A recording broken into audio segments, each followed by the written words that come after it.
Oi, pessoal do segundo ano, tudo bem com vocês? Espero que estejam todos bem. Nós estamos já na semana 3 do PET de vocês e eu estou aqui para comentar as questões que foram propostas. Vamos a elas. Na primeira atividade, nós temos a letra da música de Antônio Carlos Jobim, grande cantor e compositor. Ela se chama Samba de uma Nota Só. Vamos a ela. Eis aqui este sambinha feita numa nota só. Outras notas vão entrar, mas a base é uma só. Essa outra é consequência do que acabo de dizer, como sou a consequência inevitável de você. Quanta gente existe por aí que fala tanto e não diz nada, ou quase nada. Já me utilizei de toda a escala e no final não sobrou nada. Não deu em nada.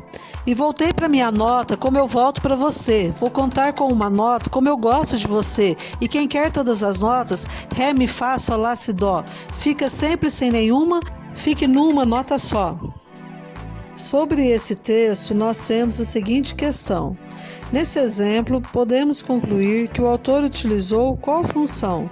Justifique sua resposta. Para vocês responderem a essa questão, vocês precisam relembrar as funções da linguagem.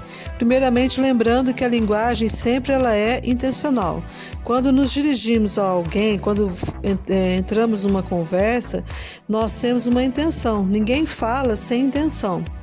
E aí, dentro de uma situação comunicativa, nós temos vários elementos que a compõem. Observem. A pessoa que inicia o processo comunicativo ou que começa a falar, ela recebe o nome de emissor. A pessoa que entra em contato com ela se chama receptor ou interlocutor. Para que eu fale com ela, eu envio uma mensagem. E essa mensagem precisa ser enviada por meio de um canal, dentro de um código comum ou língua comum e obviamente, nós temos um assunto a tratar quando entramos nessa conversa. Esse assunto recebe o nome de referente. Portanto, os 6 elementos da comunicação são emissor, receptor, referente, mensagem, código e canal.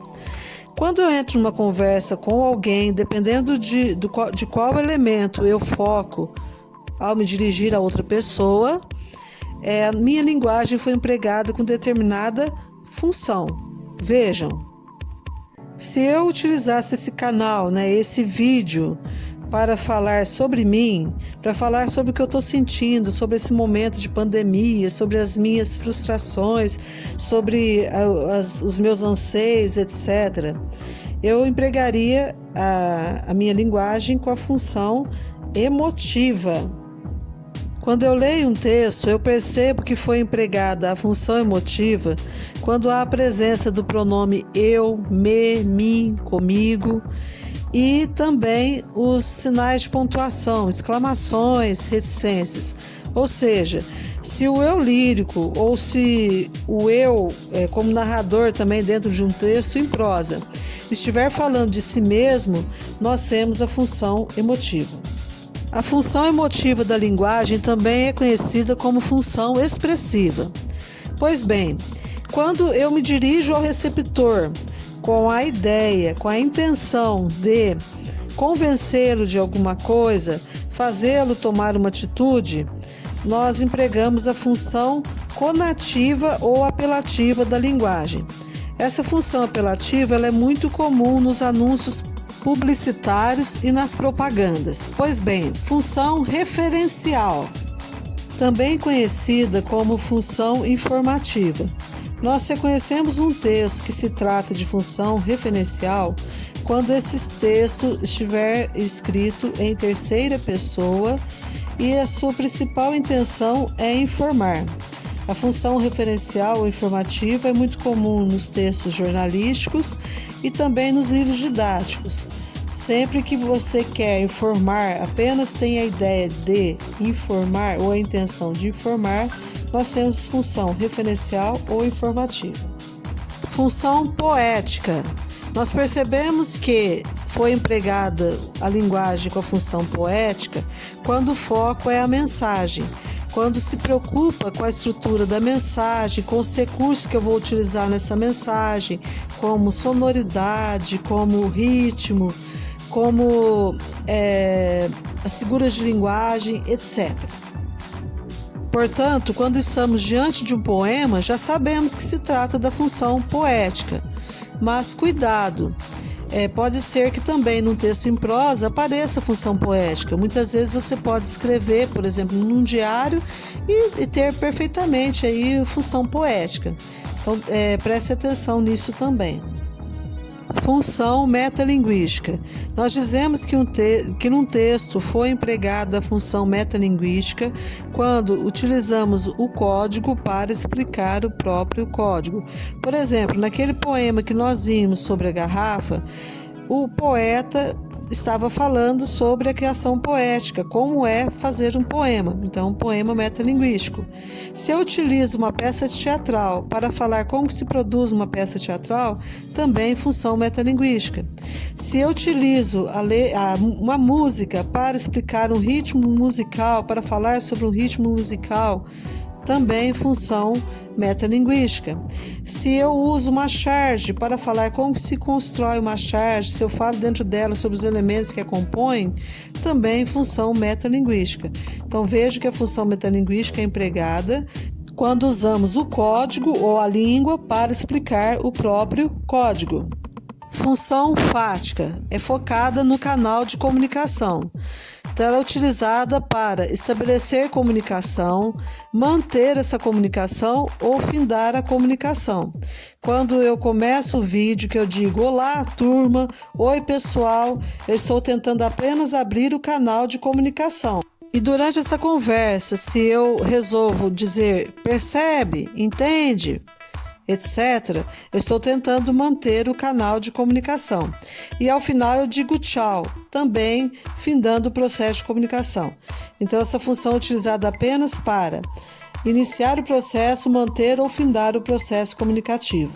Dada essa breve revisão, acredito que vocês terão condições de responder a questão. Voltem ao texto e percebam qual é a função da linguagem predominante no mesmo.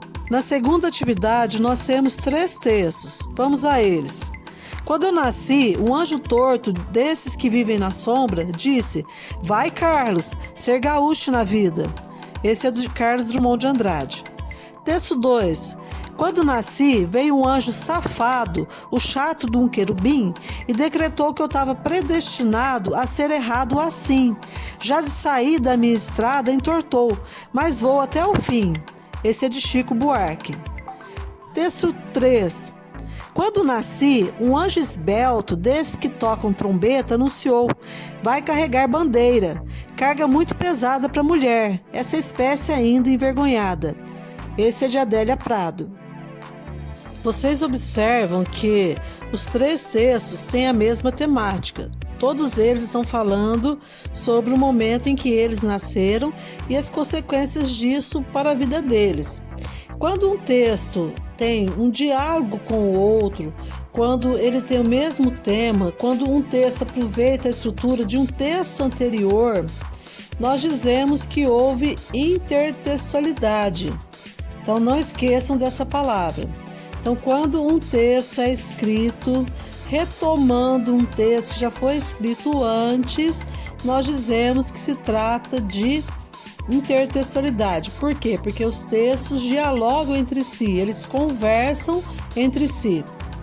Acerca desses 3 textos, nós temos a seguinte questão. Adélia Prado e Chico Buarque estabelecem intertextualidade ou diálogo em relação a Carlos Drummond de Andrade por reiteração de imagens, oposição de ideias, falta de criatividade, negação dos versos ou ausência de recursos. Reiteração de imagens seria repetição de imagens, tá? Então vocês viram que no texto de Carlos Drummond de Andrade, ele fala de um anjo torto. Depois vem o Chico Buarque e fala de um anjo safado. Já a Adélia Prado fala de um anjo esbelto. Na letra B, oposição de ideias. Será que o que é dito nos demais poemas se opõe àquilo que foi dito no poema de Drummond? Letra C. Será que eles escreveram alguma coisa parecida com aquilo que Drummond escreveu só por falta de criatividade? Letra D. Negação dos versos. Aí seria a mesma coisa que na letra B. Será que ele está negando aquilo que foi dito pelo Drummond? E letra E, a ausência de recursos. Então, por falta de recursos, por falta de figuras de linguagem, eles resolveram escrever alguma coisa parecida com aquilo que o Carlos Drummond escreveu. Então, observem direitinho, leiam os poemas novamente para vocês responderem. Pessoal, estamos chegando ao final de mais um vídeo. Eu espero que vocês tenham me compreendido. Se ficou alguma dúvida, vocês podem me acessar por meio do grupo ou pelo chat Conexão Escola. Eu estou deixando no grupo o link com as atividades para vocês responderem nessa semana.